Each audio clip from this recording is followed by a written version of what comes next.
More than 10 million Ukrainians have fled their homeland almost a month after Russia began shelling its neighbor. That's 1/4 of the population, which has spawned a humanitarian crisis.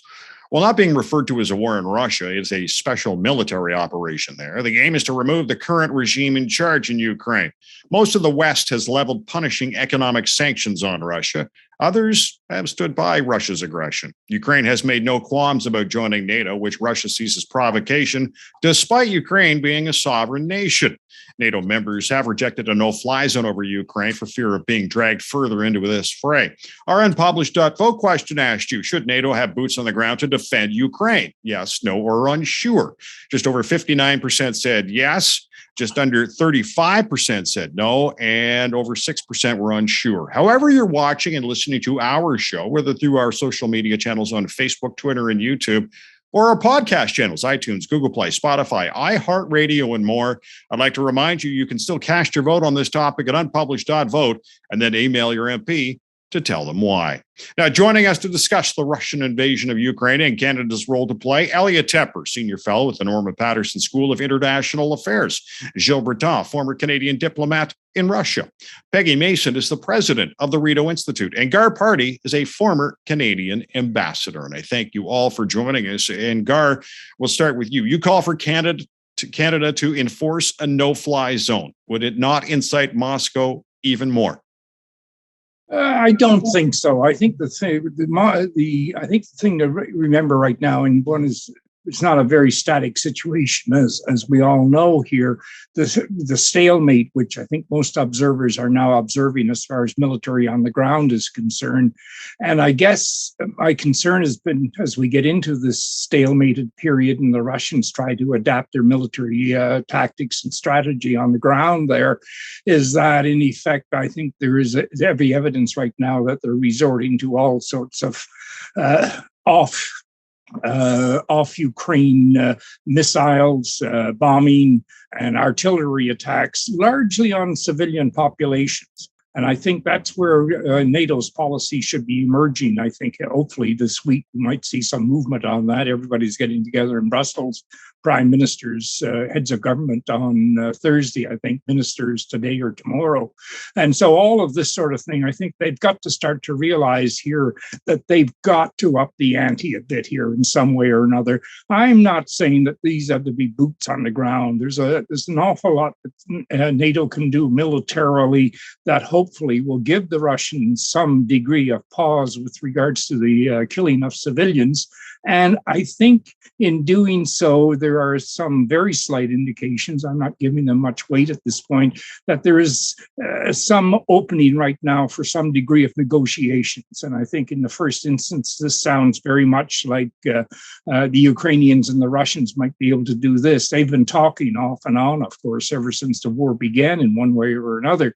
So I think the opportunity is there. And there's any number of other people who've offered themselves as some sort of intermediary to get it going. I think what NATO needs to do right now is to try to come up with some sort of a policy that starts providing more effective protection for the people of Ukraine, the civilians in particular, and in the hope that this will drive it into some form of negotiations.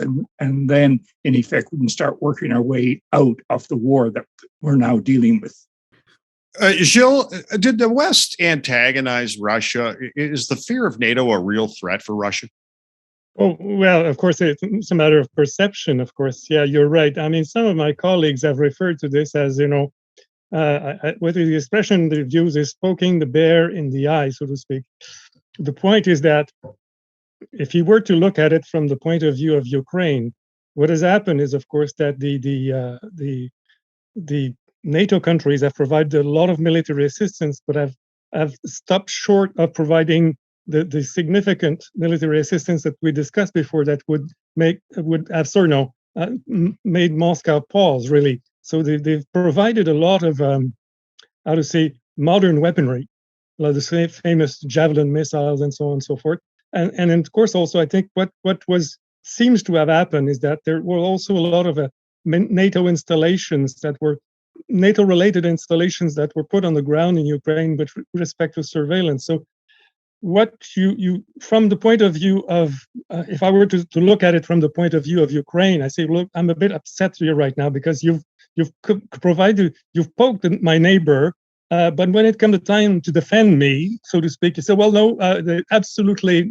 I mean, the president of the United States early on said, there will be no boys or girls will come to defend, will be on the ground in Ukraine. And NATO countries have consistently refused to consider the idea of a no-fly zone. So, the matter of provocation, of course, is a very, a lot of people resent that when we say we have provoked Russia. Well, certainly, whether or not it was intended, whatever the fact is that they saw NATO. Some people have referred to this. Some of the observers have referred to this as, Ukraine is not in NATO de jure, but it is in I think it's Mersheimer in the United States said that de facto. So there was a lot of equipment and how to say presence of NATO countries in Ukraine that was kind of causing concern. That is not a justification for the armed conflict, if you want, but or the special military operation. But it's a fact of life if you look at it in terms of what happened and especially if you look at it from the point of view of Ukraine. Peggy, the Minsk Accords were to end the violence, and they have not. And, it's just gotten worse. Why is that? Because they weren't implemented. And I'm so glad that there's been some discussion of negotiation, because that's where we have to come back to, because that's what Zelensky is trying to do and needs support. He needs the support he didn't get from most of NATO and United States prior to the conflict. I mean, the Minsk Accords were signed in 2014, but then there was a wider amendment which really tried to deal with some of the core issues, including the issue of de facto neutrality for Ukraine in 2015. And there were many failed attempts and coming close to trying to implement these agreements. But Zelensky in 2019, he was elected on a promise to implement them. But there's strong resistance, and there's important political factions, hardline political factions in Ukraine that were against the agreements because they saw them as giving too many concessions to Russia. So he actually wanted to implement them. And one of the things that I've said over and over again is that a country like Canada, with the political influence that we have in Ukraine, we could have helped him with we could have helped President Zelensky with his political problem of selling this deal as a good deal. I mean, it's worth it's worth remembering that neutrality. There are some pretty successful neutrals in Europe. So it's not like you're being consigned to some outer place of no return. But the basic problem with Minsk is that although everyone mouthed support for them, including United States and NATO and the G7, and they were enshrined in a Security Council resolution in 2015. In fact, the political support, the concrete political support that Zelensky needed in order to get this implementation, and it would have involved, for example, there were local elections in the Donbass that were part of the deal. That would have required a robust peacekeeping force, not an unarmed OSCE monitoring force. But that actually got quite far along in some of the discussions. But frankly, if NATO, and it's quite clear, and we can talk about the risks to NATO, and I categorically disagree with Gar on the point that if there is, you can say, oh, well, there really isn't, you don't think, his comment was in response to your question, he doesn't think there's a danger of escalation if NATO enforces the no-fly zone. That's not good enough when we're talking about nuclear armed powers. All during the Cold War, a direct confrontation was avoided. And so that's the factor that NATO would have known, at least the United States would have known, that they could not confront Russia directly because of the risk of escalation to a nuclear war. And therefore, they should not have misled Ukraine for so long into believing that they were going to join NATO. And just in that point, let me quote a statement recently made by President Zelensky, which is heartbreaking. For years, we have heard about the apparently open door, but we have already also heard that we will not enter there. And these are truths and must be acknowledged. Of course, he's in the middle of a war when he's saying that. Better that would have been made clear before the war. Gar, the nuclear threat implied by Putin, is that the sole reason for not putting boots on the ground? No, I don't think. I think the threat is always going to be there. But in effect, if you accept the Russian words that they're using here as far as the use of nuclear, Putin has been saying various ways to present this sort of, and this is basically just used to scare us off. At this basis where there's a war going on. And in effect, if we accept that is an absolute limitation on anything that we're going to do in terms of the military assistance to Ukraine, then we're not getting out of bed in the morning. We're just going to go there and sleep through this one. That is not sufficient in this particular arrangement. The fact that, the expansion of NATO, eastward, the Russians, they always, and like most countries, when they have real danger on there to deal with, they blame other countries. Russia, that's what they're doing here. Our problem was back when NATO was on a run here in terms of its expansion into the former colonies of Russia. They shouldn't have hedged their bets, although there was some ambiguity as far as Ukraine was concerned. But if you look at Georgia as the other possibility here, Georgia was willing and able to come into play here. And I think we should be. And the problem that we have with NATO right now, there is absolutely no ambiguity with regards to its policy because we have been scared to get out of bed, really, as far as the Russians are concerned because of the nuclear issue. And it's a serious issue. I don't disagree with that whatsoever, but I don't think that we have pushed the limits of what we can do here to get to the point where the Ukrainians and the Russians can sit down and try to negotiate the problem that they've got and the Russian troops withdraw from the Ukraine. If we're not prepared to do that, well, forget about it. The sending of the weapons and all that sort of thing. At the end of the day, we've got to do something that is effective militarily as far as the Russians are concerned. The Russians have buggered up their invasion on their own. There's nothing to do with the West whatsoever here. The Russians, because they've come at the Ukraine, something similar. They thought this was something like Grozny 2 decades ago, or something like flying the planes into Syria and bombing the hell out of defenseless cities down there. Well, the Ukraine is a one tough nut, and in effect, they have created the problems themselves. And I don't think that we, in effect, should let them off the hook here with, in effect, showing them all of our cards before we start playing a real game with them. Can I just jump?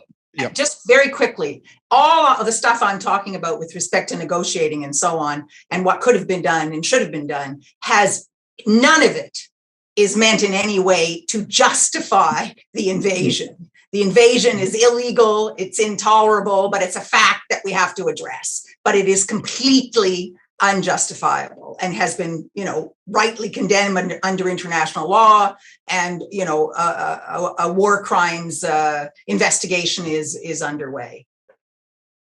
Elliot, Russia isn't totally alone here.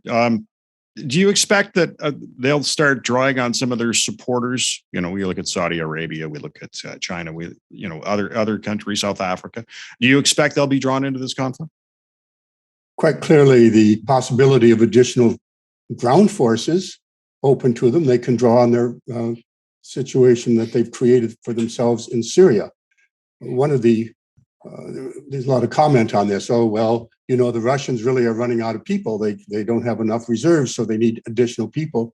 And that may be the case. But much more importantly, I believe, is that any of the mercenaries they bring in from Syria or reposition them from Libya where they've been using them, or maybe bring in the Wagner group again, that group of mercenaries, the primary advantage they have is they don't mind killing Ukrainians, whereas their own soldiers are having some difficulties in that regard. So one answer to your question is, can they get more troops or more boots on the ground, more physical support? And the answer is yes, they have ways to do that. And not only that, but it's ways which are very chilling. But more broadly, there's the political and economic support. And that, of course, brings us to China. And China is in an interesting situation here. We have not long ago, February 4th, at the start of the Olympics, Mr. Putin, who does not let anywhere near him at all, went to Beijing to meet Xi Jinping, who hasn't been out of the country because of COVID for 2 years. So these two leaders had this, alliance without borders, unending. They were really, and what came out of that was some physical extra help for a backdoor escape from sanctions. So one of the things that came out of that was a 30-year contract, adding already to the contracts that were in place since 2014 to buy oil and gas at a very favorable rate. China has, at the same time, been saying publicly, we only want peace. We are not supporting war. We are opposed to war. We want peace and tranquility. And they are now in a fascinating situation because they can watch as everybody, including all of us today, are totally consumed with Ukraine and Russia. Nobody is paying any attention any longer to mobilizing a global alliance or a global front or global pushback against China. They are big winners here.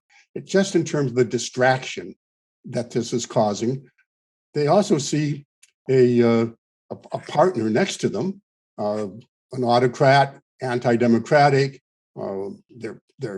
They share certain kinds of values, both argue about the nature of communist solidarity here. But what they do see is that a junior partner in the alliance, which currently has claims to be a superpower, that is Russia, is being ground down. So at the end of this, they're going to find themselves possibly with Russia even more dependent and even more of a junior partner with China. So China then has access to a huge resource base. Russia is a vast treasure house of natural resources, in addition to the oil and gas, but also wheat, but all kinds of minerals. All of those now will become perhaps more accessible to China. On the other hand, we've talked about this over time together, Ed. China, the big ticket item for China right now is the forthcoming 20th Congress of the People's Party, of the Communist Party of China, where they will be confirming, and again, Xi Jinping is being said, an unprecedented third term. No, this is really confirming him as president for life, or leader for life. And he does not want an international environment disrupted by October that could in any way affect either his domestic standing at home, which is critical, of course, or the global environment. He also doesn't want to disrupt the economic prosperity of China. Increasingly, they're drawing on their internal resources, but right now, they are heavily reliant on buying, say, from Europe or interacting with Europe, far more than any economic relationship they have with Russia, which is 1% or something like that of their total economic situation. So China is a very interesting player. They also are being looked to. And when we say, is there an off-ramp, perhaps an off-ramp in terms of sanctions, is there an off-ramp? China, in some way or another, if they so chose, could perhaps really say enough is enough, Mr. Putin. This has to end. We're here to help facilitate an off-ramp out of this conflict. Gilles, would Russia have tried to invade Ukraine if it still had its nuclear weapons? Theoretical question. In the right circumstances, it would have then perhaps focused on that, if you want. That's, I would say it would have sort of given what we referred to before as pause in terms of military action. I've got to jump in there. They never had control over those weapons. Yes, that's what. Nuclear codes were always held by Russia. So this whole argument about the nukes they would have had is a complete diversion. They gave them back because they couldn't use them and they couldn't even guarantee the safety of them. But they didn't give them back. They were huge amounts of money. Okay, you're right in that respect. If afterwards, for some reason, after all these years, Ukraine had been in a position to begin to acquire nuclear weapons, that would have been the first focus of any action. Theoretically, we're talking about wild hypothesis here, because that is, as you said, I mean, military observers have just said that exactly, those who were there actually watching it at the time on the ground, so to speak. So yeah, you're right, absolutely, in that respect. In the very hypothetical situation where Ukraine might have been able to begin to acquire nuclear weapons, that I think you have to say, for instance, there is actually in some of the actions that the Russians have taken with respect to the city of Kharkiv, there was actually some things that were allegedly targeted at these nuclear laboratories, so to speak. So I'm not sure about that, but of course, again, that's another issue. The fog of war. I'm sorry. I mean, I deal with extreme caution with any news about this situation, because of course, right now it's very difficult to gather. And of course, my sense is that I've changed my sources of information to Jerusalem Post, Al Jazeera, and Daily Sabah, because I think it's very interesting, especially Jerusalem Post. You get a reading there, which is, of course, I wouldn't say it's more accurate, but it gives you more to digest, so to speak. The other thing is that, of course, you mentioned NATO. I just want to pick up that point.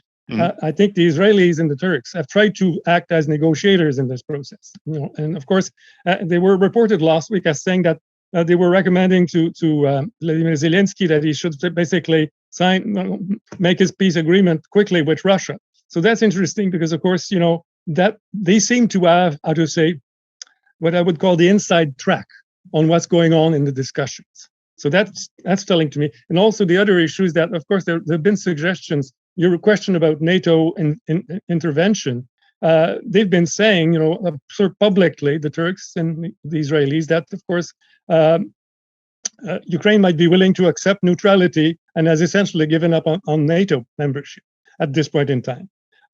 So I don't know. I mean, that to me is very interesting in terms of having a different perspective. I mean, our Western European perspective is one thing. To get a perspective that comes from the Middle East is, I think, very, provoking, so to speak, in terms of our assumptions. Okay, I'll have to take a look at that. Just to jump in on that as well, because there were other elements to the deal, like the Financial Times outlined actually the deal as of last Friday that Israel and Turkey were facilitating. And yes, it had the renouncing of joining NATO, promise not to host foreign military bases or weaponry, which gets into the Cuban Missile Crisis deal resolution. And Ukraine would also, this is very interesting because this is sort of the answer to the hyped Russian denazification argument. And that is, and the response to that goes right back to Minsk, and is that Ukraine would enshrine in the constitution minority language rights for the Russian language. And so that, that is a response to that whole argumentation, which was already, as I said, in Minsk. But the sticking point, according to the readout, or what the Financial Times said, Israel in particular, but also Turkey said, was that in exchange for all of this, Ukraine would get security guarantees. Essentially, both sides would get security guarantees. And, that means the West has to back it. And that's a big question mark. And so, but the other point I would say here is, yes, Gar, it does mean NATO staying in bed in the morning, but there is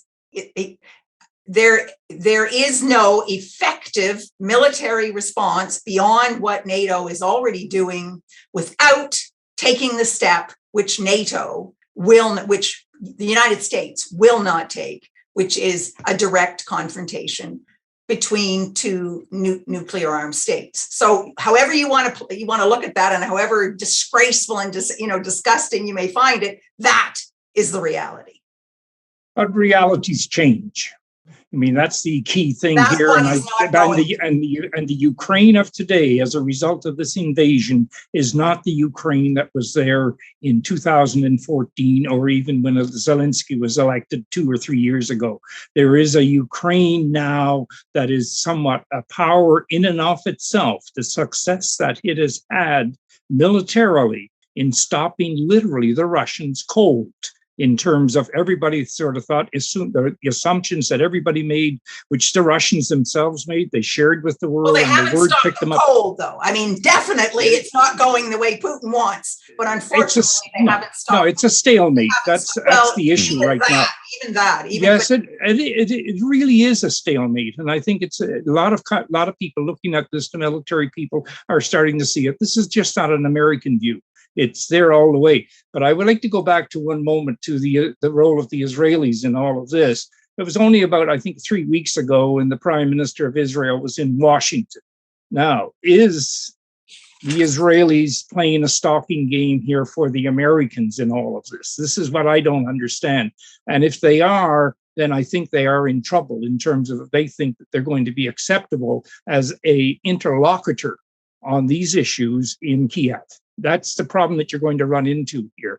I think at the end of the day, and Zelensky has demonstrated, I think, all along that he and the people in his government are quite capable of sitting down and negotiating the Russians with themselves. What they don't want is to end up with a Ukraine that, one, is the eastern quarter of the country has become part of Russia, and there is an international guarantee as far as Crimea is concerned that it's no longer acceptable as part of the Ukraine. I think this kind of dismemberment that's going to go on goes right back to, and it's all, in some ways, it's more fundamental than the nuclear issue here, in that sense of, in effect, allowing, in effect, this kind of invasion to change the nature of a country.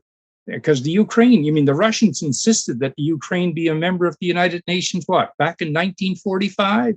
This was one of Stalin's requests when Belarus and the Ukrainians, we always sat next to the Belarusian, they were showing up there. They have signed on to the Charter of the United Nations, and if NATO is not prepared to go forward here and with a more robust stance militarily, then I think, because then the world has lost something very, very significant. It doesn't need a military. The sanctions are absolutely crippling.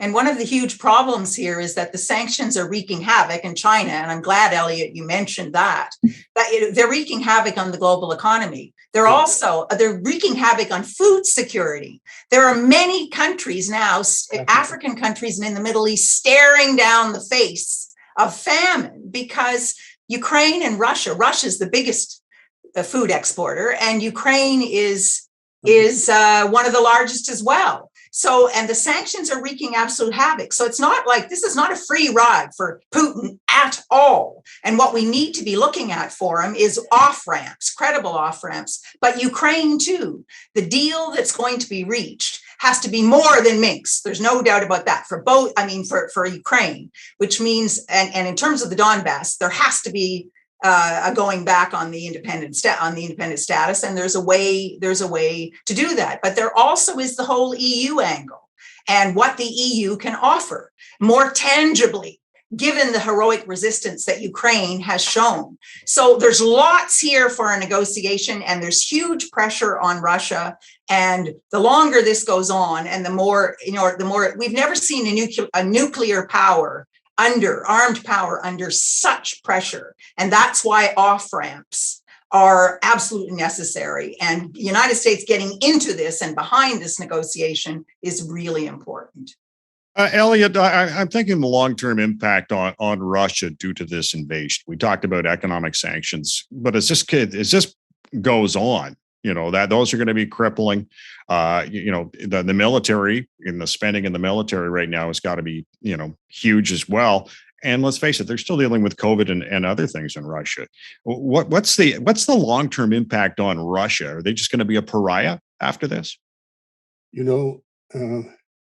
I sometimes view this as a race between, will Mr. Putin have to adjust his policy because at home because the sanctions hitting home? Or are we going to change our policy because those sanctions are hitting us?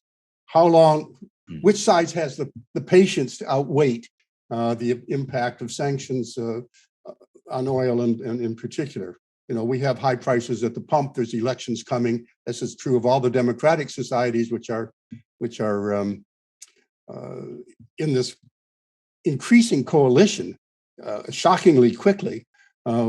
The overlap now between NATO and the EU is the unity and the pushback against autocracy and despotism. I think this is a big turnaround. But look at it the other way as well, Ed.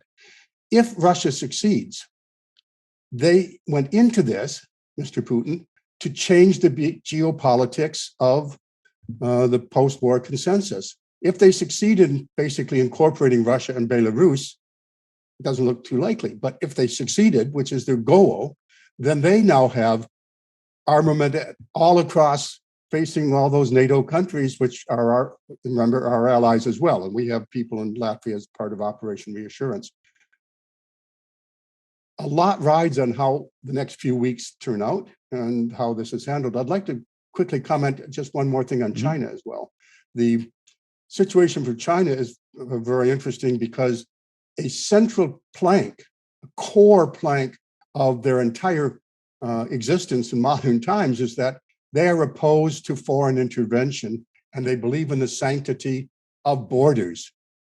And now they're backing, de facto, an invasion. At the same time, there's Taiwan. So they have, I'm sure, watched very, very carefully what happened. In 8 days, an effective sanctions regime was imposed on China, on Russia, as you put it, to make them a pariah.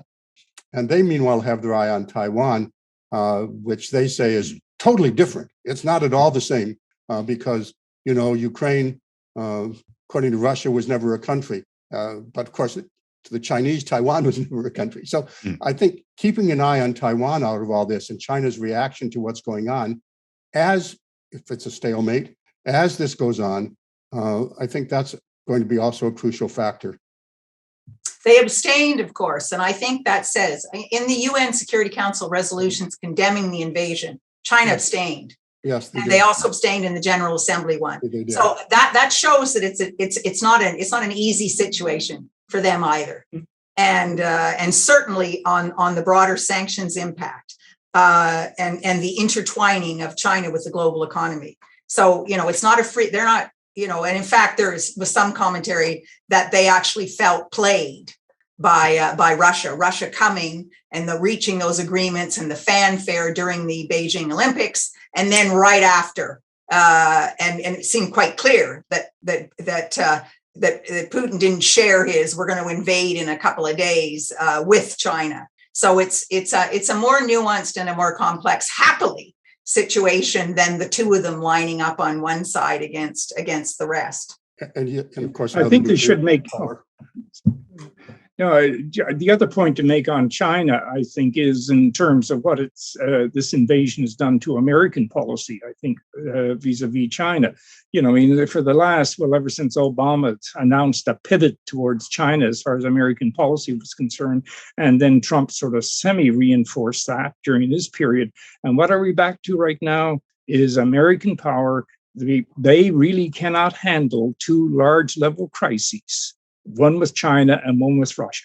Russia will dominate American policy at least well into the next presidential set of elections here. And so in a sense, China has done as you, Elliot, have said earlier, China has done exceptionally well through all of this and have played the game, I think, quite effectively. But nobody has mentioned the Ottawa in terms of any of this. And I don't want to emphasize it, but I was intrigued by suddenly this government in Ottawa has discovered the North, and they think that the Russians, have used a Russian bear sort of surging down through our Arctic islands here. I find this absolutely amazing that this has come up in this way And they've used, in effect, the law of the sea, that the bid that the Russians have put in terms of the underwater extension of a mountain range that comes down a bit closer to where Santa Claus lives, in terms of what we think so anyway. But in effect, we're using exactly the same law as a defense against what the Russians are up against. And we've used the same law basically to extend our continental shelf on the East Coast here. But why suddenly? In the Arctic, Russia has abided fully. They are following the rules with respect to the UN law of the sea. So exactly. I mean, they're following them. Yeah, but the question, I did mention Canada. I said I lamented the fact that we did not put our great political weight behind helping Zelensky implement the Minsk agreements. Yeah, but I guess my question here is throwing out here is suddenly what's caused this to happen in Ottawa and the way that it's developed in terms of as its support for a larger defense budget doesn't seem to be Ukraine. It's a larger budget so that we can go and in effect do more in the north. Is that a rationale that's acceptable? No, it's not. And by the way, on the defense budget spending. Yeah. The 70% increase over 10 years announced in 2017 is really just starting to come online now. We haven't been able to spend the current increased amounts, annual amounts, to the tune of $1 to $2 billion a year. So the idea that we need to have another new increase, which we won't be able to absorb, is laughable. But there's been a whole argument. There's been a long-standing argument by the defense lobby about how critical the Arctic was. So that's probably just trying to, respond or nod in some way to that. All right, folks. Another great discussion on a very crucial issue in our country and in our world right now. I want to thank our guest today on Unpublished TV. Elliot Tepper, Senior Fellow at the Norman Paterson School of International Affairs. Gilles Breton, former Canadian diplomat in Russia. Peggy Mason is the president of the Rideau Institute, and Gar Party, a former Canadian ambassador. And I want to thank you for watching Unpublished TV. Stay safe. I'm Ed Hand.